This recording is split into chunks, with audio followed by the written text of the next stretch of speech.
Спротивно на сите досегашни најави, изградбата на новата зграда на клиничката болница во Штип не може да се случи во наредната 2026 година, бидејќи министерката за финансии Гордана Димитриевска-Кочовска тоа го најави за наредната 2027 година.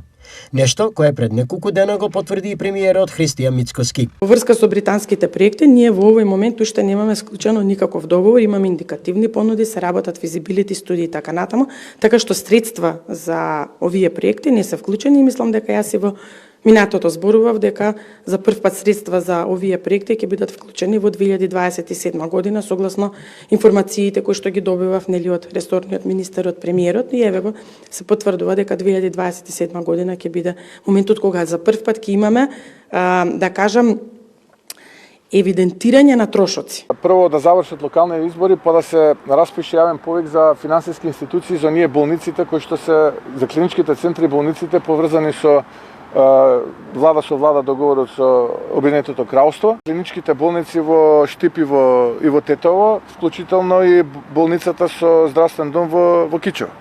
Така што тоа веќе го зборевме, плюс медицинскиот факултет и домот во Штип.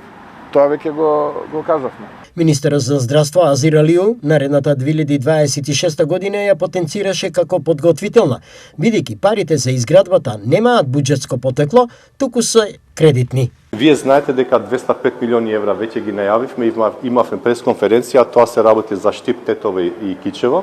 Тие средства не се средства кои што се буџетски средства, туку ќе бидат средства со G2G договорот со британците, така да знаете дека јас се уште не сум потпишал договор, чекавме да завршат изборите и после тоа да се потпише договорот и да бидат дел од таа инфраструктура. Значи рековме дека ќе почнеме со инвестиции во инфраструктура и првиот чекор се овие три клиники. Значи и Штип, и Тетово и Кичево ќе бидат почнати и процедурите административно одма.